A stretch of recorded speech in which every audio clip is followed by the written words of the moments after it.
Welcome everybody to the podcast. We've got with us today Long Doan from Minnesota. How are you, Long? I'm great, Kiwi. How are you, bud? I'm very good. I'm very excited. I'm pumped up. You and Robert Slack are two of the people who actually inspired me to want to do this podcast. I heard your story. I was lucky enough to spend some time with you over the 4th of July. I heard your story, gave me goosebumps. I think some of the girls were even crying. It's incredible what you've been able to do. So thank you for sharing that. But I felt like more people need to hear this. I don't think most people out there understand how easy they've got it compared to what someone like yourself has been through. So I'm really excited to sort of jump in and sort of hear your story and how, you had to sort of grow up very, very quickly at a very, very young age. So let's just jump right in and stop beating around the bush here. I want to hear how it all started for you. I mean, way back in the day. I mean, tell me when your story really got going. Yeah, I don't know how far you want to go back, but I'm originally from Vietnam, and my mom and dad actually both got their scholarship to the Florida State University to go to school in America, and they came back. My dad came back with a PhD. My mom came back with a master's degree. So I was the oldest of 3 sons. So and then what happened is the communists back in the day won, and the American left Vietnam. So my dad, at the age of 8, my dad was actually arrested and put into re-education camp. And re-education camp was pretty common in a communist country because anyone who can think for themselves is considered a risk. So poet, musician, professor, that's who my dad was. They arrest them so they can brainwash them or re-educate them, so to speak. So I was 8 years old, and I didn't see him again until I was 32 years old. So my 2 younger brothers was 4 and 2. So I remember that day when they came in. It was like 5 o'clock in the morning. We're all sleeping, a bunch of loud noises at the door. So they came out, and a bunch of strangers came to my house and rummaged through everything and put my dad in handcuffs. And we didn't know anything. We're all younger. So I sat next to my dad. He kept telling us, don't worry about it. Don't be afraid. Nothing's going to happen. So it took them forever to go through everything to find something that they didn't find anything they were looking for. Still, they put him in re-education camp, which is really a political prisoner. So he was in prison. And then, I didn't see him again until I was 32 years old. So at that time, did you know he was in prison, or you sort of figured this out later? I was 8, right? I didn't know. I thought that he's left to go somewhere and he'll come back shortly. And that's what he told everybody. Hey, I didn't do anything wrong. I'll be back. Don't worry. And of course, after that, we got to see him. We live in Saigon, which is southern Vietnam. So at first couple of years, he was there. But as time progresses, they moved him further and further and further. By the time he was done, he was up by Laos border in Vietnam, which is way up north, which is like a long way for us to travel. Because I think you visited Vietnam and you visit Thailand as well, Kiwi. So it's not like here where you jump in a car and drive on the road, right? I mean, we'd take taxi somewhere, ox cart somewhere, haul our stuff for days to get to a certain place. And in Vietnam, prison's not like here. You actually are fed by your family. So when we go to visit him, we haul food enough until the next time we see him, because all they give you is the essentials, some rice, some water. That's about it. But at least you were able to know he was okay, right? And so the first few times we went and saw him, right? Well, we can still see him. But then by the time I was 13 years old, that's when I left Vietnam. And then I'll get to that part of the story next. But now, after that, I never got to see him again until 25 years later, Yeah. So tell me, how did you're left there with your mom, your dad's gone. You weren't really sure what's going on. The Americans had left Vietnam at this stage? Yep. So in 1975 is when the American left and the communists took over from the north to the south. And, thousands of people left Vietnam at the time. You see from histories and movies, people jump on the water, get in a boat, hanging off helicopters, that kind of stuff. So, of course, we stayed back because my dad felt like no matter what happened, he wanted to be there to help rebuild the country, right? Even if he doesn't believe in communism. And that's what got him in trouble. So he stayed back and he was then in prison for almost 25 years. So what did you, obviously, you got out of Vietnam, you got this American story now. So what happened next? I mean, as far as your journey and getting out of Vietnam, I mean, how did all that go down? So this is how it led up to it. So from the age of 8 to 13, I was like the man of the house, right? My mom worked 2 jobs. I have 2 younger brothers. And back then, the communists, the way they control everybody is the economy. So you get rationed everything. So every day after school, I was the oldest. So I would go line up for our family 2 hours every day. Monday might be a ration of rice. Tuesday might be, spices. Wednesday might be some protein, Thursday might be like detergent. So we did that forever. Even if you had money, you couldn't go buy anything because they own you. So they tell you what you get, how much you get based on your family. So that went on for a while, obviously. So because of my dad, I was also on what you call the blacklist. So I could not go to college because my dad was a political prisoner. So of course, my mom and dad want a better future for me. They see no future for me. So they wanted me to leave the country. Well, back then, Vietnam, as you know, is a coastal country. So most people left by boat. Now, about 1/5 of about almost 2 million people left during that time. And about 1/5 of those went by foot through the north side, through the jungle, through Thailand, okay? Whereas the rest did by boat. So how that worked back then is like smuggling people. So people would get a river fishing boat and would build a secret compartment underneath the boat. So by now, this is my 3rd try. My first try, it was my mom, myself, and my 2 younger brothers. So we pay money to be get a spot on a boat, so to speak. But the survival rate and success rate is only 50% because either you get caught or you die. So we were waiting to get picked up, and my mom chickened out because that's like all eggs in one basket, right? My dad in prison, he doesn't know. My grandparent doesn't know we're doing this. So my mom is literally taking a huge chance. So she got chickened out. Of course, I was a parent. I'd probably do the same. Put all my 3 kids and myself into a 50-50 coin flip for your life, right? So she backed out and said at the last minute, one of my younger brother, his name was Hugh. He said, Hugh's not feeling good. We're not going to do this. So we backed out before we got picked up. And we found out later, it's too bad, but that whole ship made it. Right? We all would have made it together. The second try, my mom, being an entrepreneur herself, she was then selling spot on the boat. So she was able to get me and her brother a free spot on the boat. Her brother was a mechanic. So he owned his own free spot to be on there to fix the boat in case something happened. And I got on there because my mom, I think, sold like 10 seats or something like that. So back then we were at war with the Chinese. This is the early 80s. So what happened then is if you get caught and you are a male and you are 16 years or older, you get a death penalty. They literally send you to the front line to the war with the Chinese, and you become like the ammunition boy, run around till you get shot to death. Well, this is why I had to go when I was younger. So I got caught the second time. So the plan was if we get caught, my uncle would just like run. Don't worry about me, because if he get caught, he's dead, right? So we did get caught because what happened is it's in a lot of the third world country, including Asia, as you know, it's pretty corrupt. So everybody, whatever you have money, you get. So of course, some of the people took the money and still turned us in. So that's what happened the second time. So I get caught. I was 12 years old at the time. And I remember they put us out in the hot summer, 2 days, humid. I think this was summertime. And you remember how hot and humid it is in Asia in the summer. And I remember they were joking and teasing us. Yeah, wait. I was with like 50 some people. Don't worry, the American will be here. They're on their way to pick you guys up. They're just teasing us and just making us feel bad. But I did get to go home because I was only 12 years old. So the third time was the charm for me, obviously. So the third time, I remember, I knew at some point I'm leaving, right? I just don't know when. And they don't tell me, the 13-year-old, because I might tell my friends, and then the whole thing would be not a secret anymore. So I remember it was a weeknight, and my 2 younger brothers were sent to my cousin for a sleepover. And in Asia, education is pretty important. School night, you don't get that kind of stuff, right? You don't go sleep over at a friend's or a cousin's house. So I thought something was up, but I didn't really think of it. And I remember my grandma that night made me, because we lived with my grandparents, because my dad was the oldest, so that's how it works in the Asia culture.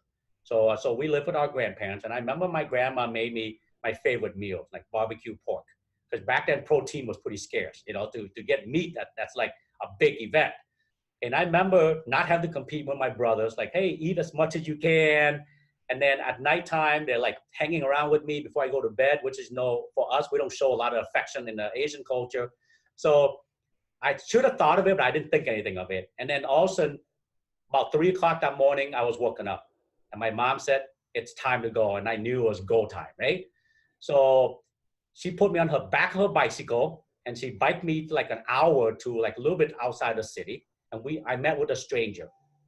So my mom kind of handed me off to the stranger before I left the house. I remember my grandma, gave me a rice patty to take with, here's some stuff, I love you, be brave. And then when I met the stranger, I remember my mom handed me off to the stranger and said, don't be scared, you got this. And then here's the thing, because I've tried twice already, that didn't happen. I'm thinking, all right, Mom, I'll see you in a couple of days, right?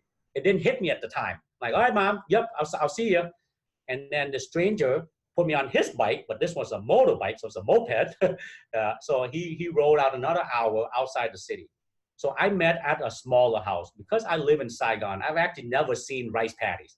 Like on the movie in Vietnam, like the whole country looked like it's rice paddy, right? I've actually never seen one. So anyways, that's the first time I got there, and I was the last one to arrive. There were already 8 people there before me. I was number 9. So it was still dark out. By now it's about 5 o'clock. So we walked through the rice paddy from this house to this smaller boat. It's like a dinghy would be the size I would describe. And I was really little at the time. At 13, I'm probably the size of a 7-year-old, and your son, I was about that size at 13, right? Really. The rice paddy was up to my chest. I remember being scared walking through it. It's about 15 minutes of walking through mud and stuff. So we got on this boat. It took us to the big boat, which is not even that big. So in this boat, we were the last group to arrive, Kiwi. So I remember walking down and I go, holy cow, there's a lot of people down here. Well, later I found out I was one of 153 people. Imagine a typical bedroom, okay? Double that size, 153 of us squished underneath, because it's a river fishing boat, right? With a secret compartment. So the plan is we would fish the Mekong River until we get out to international water. That's how the boat people, that's what we would call the boat people. That was the plan. So what happened is you go through checkpoint and then you bribe the Coast Guard to let you through, because of course the boat is sinking. You got 150 people underneath, right? I mean, they know that it's not a regular stuff. So every time we passed a checkpoint, I remember hearing knock, knock, knock on the top. That's a signal for us to all be freaking quiet. Even the kids, some people brought their family, kids younger. I remember they're ready to muzzle and suffocate the kid to not make noise. Otherwise, we're all gonna be caught, right? So lucky for us, we went through all this stuff and we made it out to international water. So this is the furthest I've gotten, because the second time I got caught before we even made it out of the river. And again, I did not notice until they tell me later, because you're sitting in the dark. Later on, I found out it was 3 days. Imagine people thrown up, pooping, right? All you need is a little rice and water. So you know how you go camping or you do outside event at a concert, you go to one of those satellite, right? To go to the bathroom, and it hasn't been cleaned in 3 months. And it's hot and humid. And you sat in one of those for 3 days, okay? So we finally made it out to international water, and that's when you see pictures and movies and books that hundreds of people sit on top of a fishing boat. That's what happened. We all go on top. So I remember I was polite because I was taught to be polite. So I made sure everybody got up first, all the older people, the kids, and I was like one of the last few that came up. And Kiwi, I remember the feeling when I went from the bottom of that boat to the top. It's like going from hell to heaven. That fresh air, oh my God, it's like you won a lottery, because you've been smelling like, excuse my French, but sitting inside shit for 3 days, right? So I remember getting excited, and I look around and everybody was still really somber. I'm like, okay, what's wrong? What's going on, people? And then it just hit me. Actually, now we're at the point of no return. This is the most dangerous, because either we get caught and live.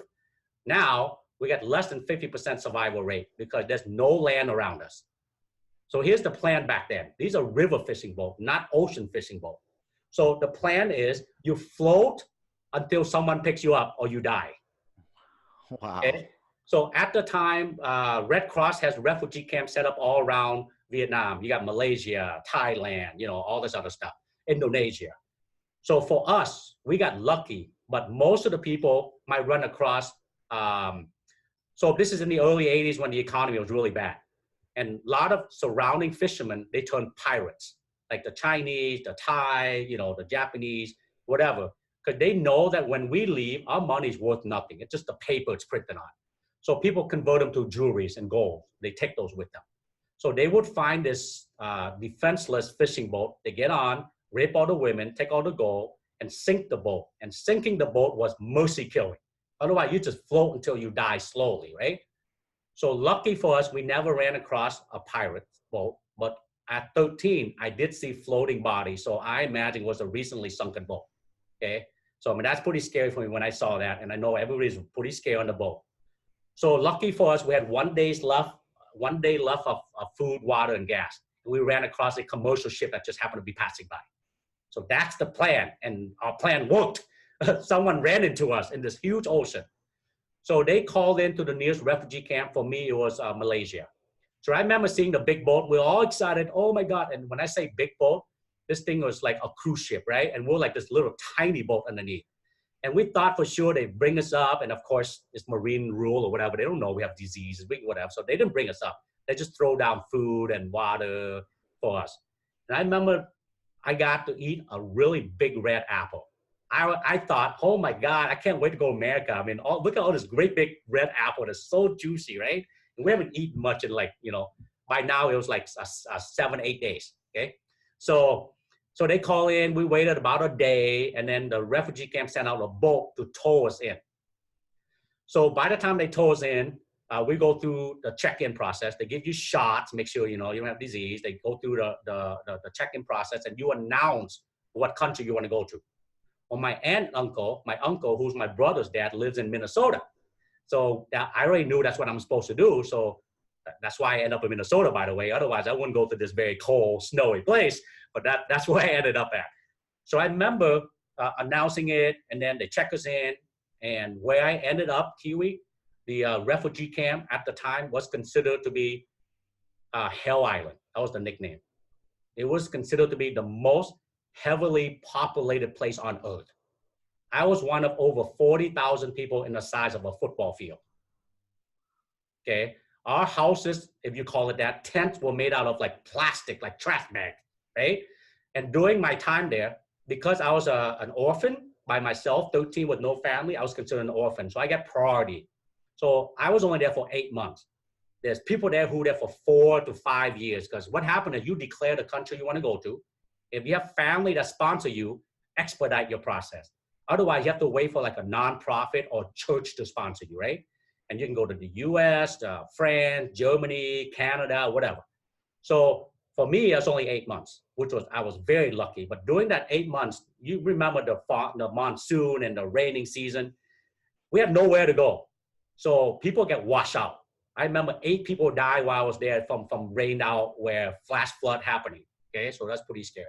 But anyways, this is where I think it changed my life is the first night I was there. I remember I got checked in, and it was very crowded. And I found a spot on the beach that night. I'm like, okay, everyone's kind of sleeping. I found a little spot by myself. And I remember looking at the ocean. That's when it hit me, right? All of a sudden I realized I freaking made it. It finally hit me. This has been 11 days. By the way, that's the first time I got to send a telegram to my mom. That's when she found out I actually lived and made it. Can you imagine having your kid? You send them next door for a sleepover, right? You'll keep an eye on them. You're constantly checking on your son every half an hour. Imagine you don't know where he is for 11 days and if he live or die, right? So anyways, my mom figured it out. So that was good. So I remember looking at the ocean, and I remember, holy shit, everybody I know, my friends, my family, is on the other side of the ocean. And I may never see them again. What the hell am I doing here? So at that time, I remember questioning, am I lucky or am I unlucky? Am I lucky because I made it? Or am I unlucky? I'm the one having to make this journey because I'm the oldest. It's my responsibility to make it, figure out for myself, and take care of my family, right? That's a lot of pressure on a 13-year-old boy. So I remember crying all night. That's probably the first time I've cried besides being hurt physically for something, like fell or something. Because, Asian man not supposed to cry, right? We're supposed to be strong. I remember crying all night, man. By the time the sun come up, I remember thinking, all right, I am lucky, okay? Put your big boy pants on, go figure shit out, and take care of everybody. And that's when I figure out everything is about mindset. If you think you're lucky, you're lucky. If you think you're unlucky, you're unlucky. So I took the victim mentality versus the victim mentality. I could have blamed the rest of my life on, shit, man, I was 13, I got sent off. I don't know what the hell I'm doing, you know? And that moment, Kiwi, is actually why I do what I do. I love helping people. I love paying it forward. It's because that's my why. I never want anyone to feel the way I felt that night. So helpless, have no idea how to take care of myself or my family. Wow, that's incredible, mate. I've got goosebumps. So how, what was the next step after that? How did they get you to America? So here's the crazy thing, right? So once you announce what country you go to, twice a day you go to school to learn the language and the culture. So for me, it was the United States. So I learned English and whatever, right? And they actually, sorry, so your father and mother educated in America. Did they speak a lot of English with you growing up? Oh yeah, my dad actually speak like, I want to say 6 languages or something like that. So of course I already knew some of the stuff, right? Because all they teach was like pen, pencil, say hi, hello. It's useless stuff. So when I did come to America, I was like, didn't know how to speak English really. So I had to learn all over that. But so every day, twice a day, you go to school for that. And then you line up for 3 meals a day. You go line up in line and they feed you, right? So I remember the first couple of nights. Now, this is pretty visual for people. But imagine 40-some thousand people living the size of a football field with really not very good condition. There were rats crawling on me that looks like the size of puppies. Okay. My first couple of nights, man, I didn't sleep at all. It was scary. Well, eventually, here's a mindset thing again. I start naming them, just become them my pet, you know? Of course, they're more Vietnamese names, like John, Paul, whatever. And then we're like, at the time, because I was an orphan, so I got picked on all the time, so did a lot of orphans. So I think that's where my leadership skills started too. I remember putting together a group of 9 of us. There was 5 guys and 4 girls. And we were then, because we were more power in number. But anyway, we were like Lord the Fly at night. You know, we have steaks and we go hunt the rats. And of course, we would cook them up. We didn't eat them, but they smell really good, by the way. And that was like our payback for them, you know, scaring us at night. But anyways, every day in the morning, about 7 o'clock, the intercom system goes on in the island. This is when they announce who gets to leave that day. It's like a lottery announcement every morning, right? Everyone wait around for that to come on. And I remember the day my name was called. And of course, I was ecstatic. But one of my friends who's in that group of 9, been there for 4 years. Because, right, wherever he went from, he didn't have family. So he has to wait for a nonprofit to earn. So I remember getting so excited I won. And I asked one of the adults, that kind of someone we look up to, that kind of took care of us. And I said, hey, can I give my name to so-and-so? I remember getting like kind of a light slap across the face. Don't say that to anybody. This is you. You get the frick out of here. You don't do that, right? Because you know how you feel guilty sometimes where you get certain thing and someone don't, right? That was the feeling I had at the time. But anyways, that person gave me a bag for me to leave the camp, gave me a nice pair of shorts and a shirt. I still have that. All my 3 kids in 8th grade, that was when I left Vietnam in 8th grade. In 8th grade, I go in and share my story, and I show my rip-up pair of shorts and shirts and the bag, and they couldn't believe it, you know, how little I was at the time. So then of course, you know, then you get like maybe 30 minutes, and you have to go to the dock, and the ship takes you from the island to Kuala Lumpur, which is when you get to fly to your destination. So I remember leaving, you know, on the dock, and then all my friends came out and say bye, and then I knew that was the last time I ever see them, you know. So then I came to America, and then the rest is kind of history, I guess. Did you have anything with you at this stage, or was it all gone? You just had your clothes? I left with a shirt and a pair of shorts, man. That's it. Wow. And by then, after 8 months, it was no good anymore. So this other, you know, adult kind of gave me a nicer pair of shorts and shirt that's still intact. Wow. So you first came to America. What, they throw you on a plane, or they put you on a boat, or? Yeah, so I got to go by boat to Kuala Lumpur, and then from there you go through the paperwork. I waited with a few other people that name was called that day, and we go through the whole process. And then I went to America, and I actually my aunt, who's my sister, mom's sister. So they're both of them, my uncle, my aunt, both sponsor me, okay? Because they both want me to come over. And my aunt was a woman, so she's more sensitive. So she sent me letters all the time, right? So I actually chose to go with my aunt, which lived in Arkansas, Fort Smith. I went to Fort Smith, Arkansas first. Like I was there for 8 months. I went to ninth grade there. I remember coming to visit my uncle in Minnesota, not the winter, of course. I probably might not have moved if it was in the winter. In the summer when I didn't have school. And it was way better than Fort Smith, Arkansas. And my dad, of course, in Asia, you know, you want to go to your dad's side, right? They're more poor. So my dad's side said, you got to go live with my uncle. So then I moved to Minnesota after 8 months living in Fort Smith, Arkansas. That's how I ended up in Minnesota. Gotcha. So when I got there, I didn't speak any English. You know, I had to go through ESL, which is English as a second language. I remember using the dictionary to talk to my friends. And guess what, man? The word by word dictionary does not make sense when you put it into a sentence. Yeah. So did you have a lot of trouble? Did you have a lot of nightmares, like as a kid after you got here? Like, were you still waking up feeling like you're stuck in the camp? Did you have a lot of issues adjusting? In the beginning a little bit, but here's the thing, right? Your mind is such a powerful thing.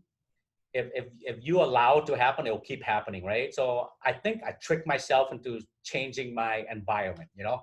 So then it didn't last very long, but it did in the beginning for a little bit. You know, thinking I wake up going, wait a minute, where am I? You know, I should be like sleeping with 8 other kids in a little tiny dirt floor, you know? So once you're settled in, were you able to communicate a little more with your mother and, you know, your brothers are okay and everything? Yep. So when I sent home letters at the time back then with pictures, the comment is actually anything come outside the country, they actually go through them first. So we actually speak in code. When I write letter, I would say certain things that my mom know what I'm saying. Otherwise, she doesn't get it. If it looks like I'm doing really well, America is awesome, they throw it away because that's like propaganda stuff, right? They don't want you to see it. So yeah, it was pretty interesting at the time. Wow. And so what sort of education did you get in Minnesota? Yep. So I went to the U of M, University of Minnesota. And when I was done, I actually went into mortgages. So this is my 27th year in the business. My first 15 years actually on the mortgage side. So I went and worked for the bank for a couple of years. And I went out on my own and started my mortgage company. And then after that, I started my own real estate company. So I've always been, you know, kind of an entrepreneur. And what made you, you know, want to take the switch from mortgage into real estate? Yeah. So my first 15 years on the mortgage side, you know, and then you remember what happened in 07, 08, 09, right? So I remember in 07, I got into real estate and all my real estate friends was like, Long, what are you doing? Are you crazy? I felt like I was a fireman running through a burning building, everyone running out. But my mortgage company was struggling because you remember everything was falling apart around it. And I also remember looking at things as an opportunity versus, you know, a bad thing. Because I remember all the type of loan that was being written when I was on the mortgage side. I'm like, hey, that stuff is coming back out through foreclosure.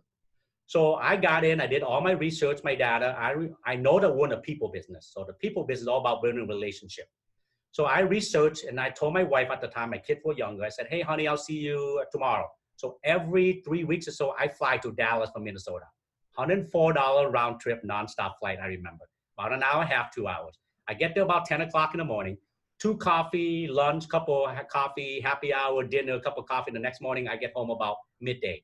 I was meeting asset manager. That's where Freddie, Fannie, HUD, all the banks were. So I met them, built a relationship with them. They get to know me. They introduced me to other asset manager. I know the spouse, the kid. I did that for about a year. So 2009, I actually started my company, what's called Realty Group now. So at 2009, I started Realty Group, and then I called all my friends. I said, hey, guys, I'm ready. Based on what you're telling me, what you needed, I built system, process. I'm ready to go. So I went from 0 to 400 properties in 6 months, and I closed 1,000 transactions in my first 4 years. I was like number 8 in the state of Minnesota. And people's like, who's this Long? Where the heck did he come from? So you got your broker's license right after you got your agent license, or? Yeah, because in Minnesota, it was 2 years. So I got my real estate license as an agent in 2007. In 2009, I got my broker license, which is when I started my company. Gotcha. Wow. And I know today, you know, you guys have a massive business. You've brought on a business partner. We'll speak about that in a little bit. And, you know, you have over 400 agents. You might do close to what, 3,000 transactions this year, or 2,000? Yeah. So when I had my own brokerage, I was an active broker, right? I was practicing. I was in production. And then 2011, a gentleman named Mike Bernier, which you know pretty well, came to me as my first sales manager. in 2014, I saw the trend because I'm big in trend. Or whatever the trend is, if you get in front of it, you're actually going to be on the right side of the fence. So I saw the trend of foreclosure is going to be over. So I wanted to grow the brokerage. So then together we decided to go to brokerage as partners. So he became my partner. And at the time we had like 8 agents. Today we're 408. If you count our second company, we have like called a holding company. This is like agent who's not active. You know, they only do referrals to us. So we have about 430. That's in the just over 4 years. That's after letting go over 150 agents. So we actually brought on about 600 agents in about 4 years. We're now the fastest growing real estate company in Minnesota, #1 independently owned in Minnesota, and number 118 in the country. Wow. Wow. And have you always been, you know, on the 100% commission-based model, or is that something that you changed into? Yeah. So when I was practicing, I was just being my own business, right? But we did started that. What Mike and I have decided in 2014 when we started to grow the brokerage, that we want to be the brokerage we wish we had when we were an agent, right? Because there's a huge need out there for agents to align themselves with the right broker to grow. So that's how we started, and it's still our vision. And this is why we're bringing on, I mean, we have 25% of our agents in the top 10% in the state. We have agents doing over 200 transactions a year with us. The bulk of agents do about 8 to 15, but many of agents do, you know, 20, 30 plus. So that was what we do. And we provide, you know, all the training, coaching, the tools and technology, a lot of AI technology, including this one awesome company called YLopo. That's one of our great technology that we have. You know, we do a lot of stuff to help our agents. So our only core purpose in our model, we treat every agent as a CEO of their company because of our entrepreneurial spirit, right? So when they come to us, we have a plug and play partnership model. So our only core purpose to help them grow, both personally and professionally. We are tracking 104% increase in business. That's double their business on average. They come to us, we double their business. Of course, you got your 900% increase and your 30% increase, but overall, we double their business. And that's why we're very selective. We said no to 3 agents last week. We let 3 agents go. We are constantly top grading. We want to attract and retain only agents who are serious about helping people. So it seems like, I mean, you've done a lot, you've been very, very thoughtful. You've made a lot of right moves. I haven't heard a lot about you working with a mentor, you getting any coaching. I mean, who's guiding you through all of this, and how are you able to figure it all out? You know what?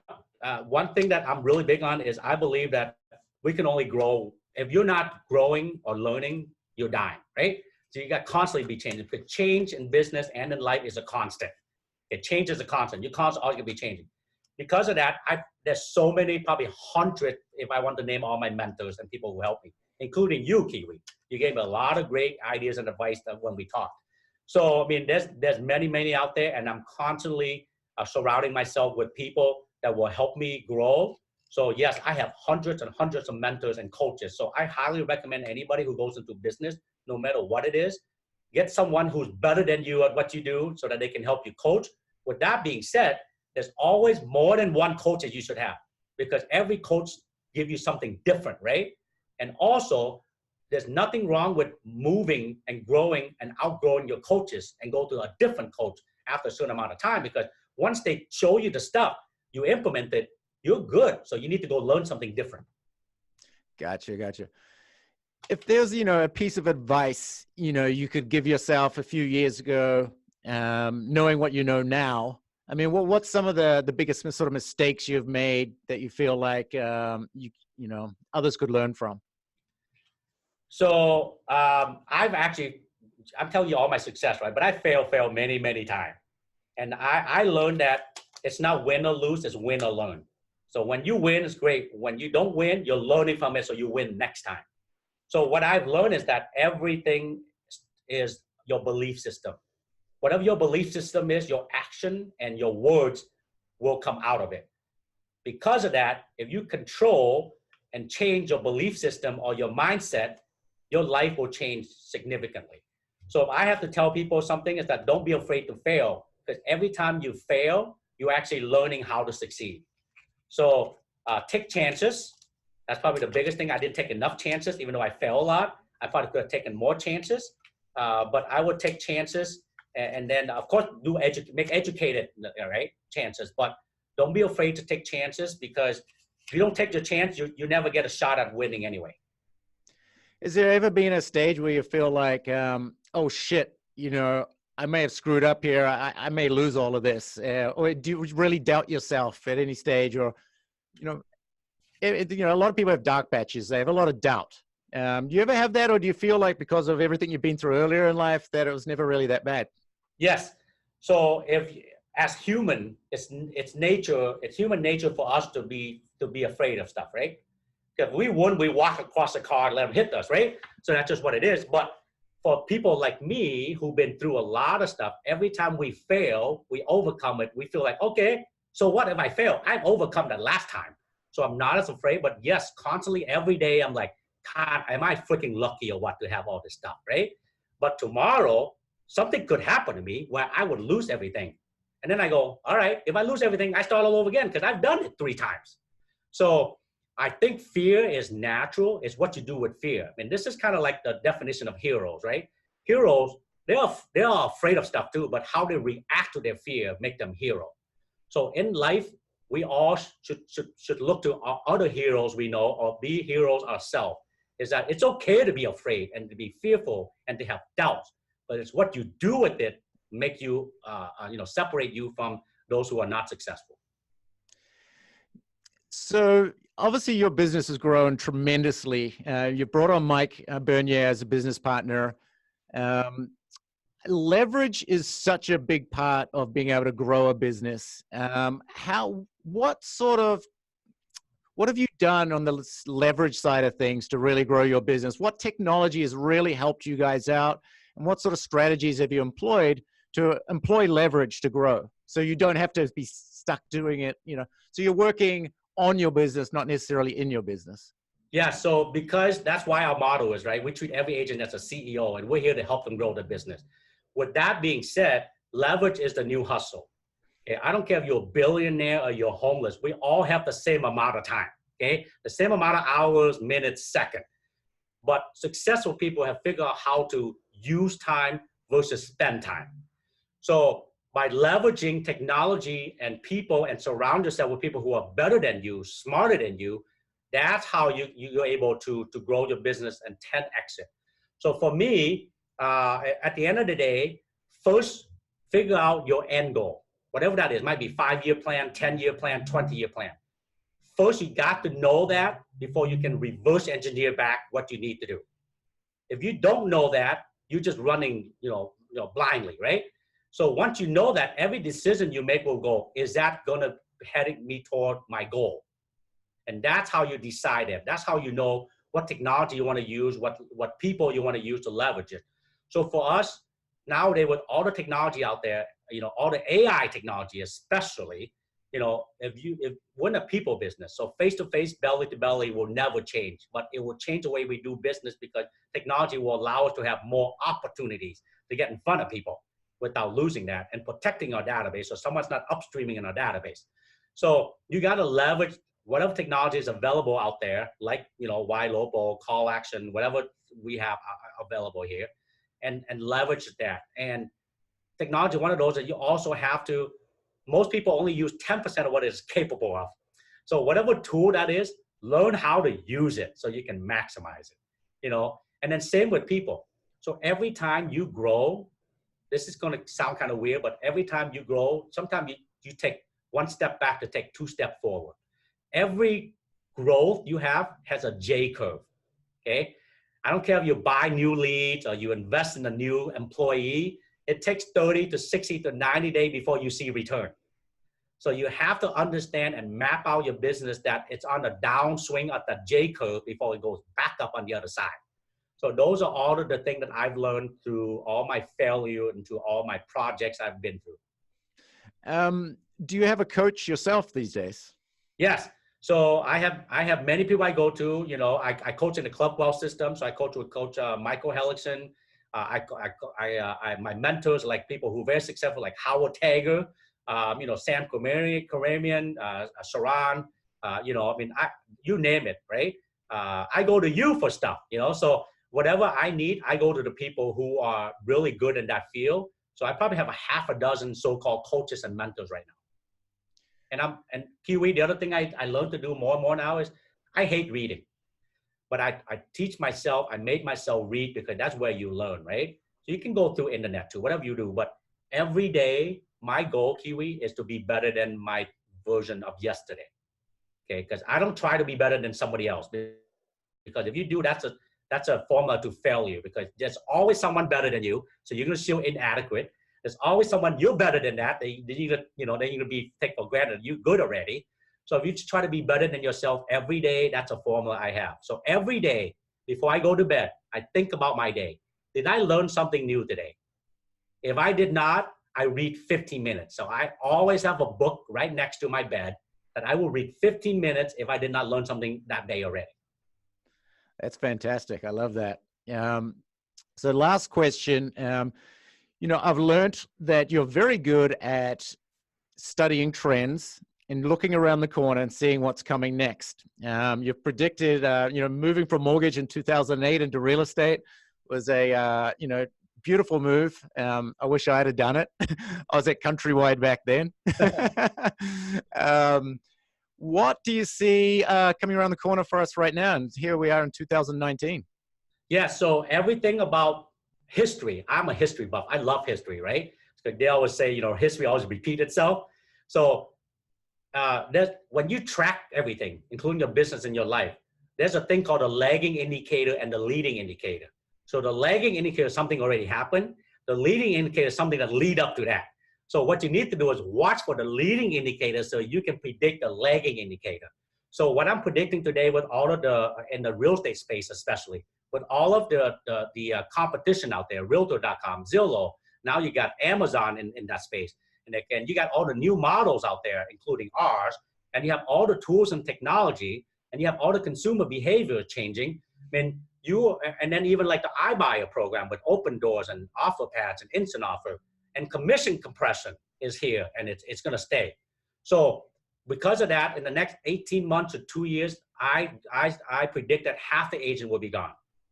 Okay, so the other half left will have to start running like a business, and I believe the team bridge will be the new model for real estate, because as a solo agent, it will be very hard for you to compete. So you need to go on with a team or brokerage like ours at Realty Group here in Minnesota that give you the best shot at not only to survive, but thrive. So you're going to see a lot of consolidation of teams and brokerages so that instead of me and another mid-sized brokerage all pay for YLOPO, follow-up boss, call action, listing to lead. Why all pay for it when we can go in together? And now not only can we compete with the Keller, the Remax, the Colwell, but now we're beating them. 54% of all real estate agents are with independents nowadays, and that number is growing. So instead of competing against each other, let's gang up and let's team up. So you're going to see a lot of consolidation of teams and brokerages that come in together so that we can compete. It's just like back in the prisoner camp there when the orphans gang up together. That's where I learned it, man. I myself is pretty good, but if I get 3 more of me, right? It's come full circle. I love it. Well, look, mate, you've been very generous with your time. Your story is even better the second time hearing it. I hope everyone listening got a lot out of this. If they do, and if they happen to know anyone else who has an incredible story, please let us know. I want to keep putting these out there to inspire and motivate people. And thank you, my friend. You're an absolute legend. Thank you, Kiwi. Thanks, Long. Have a good day. Cheers. Bye-bye.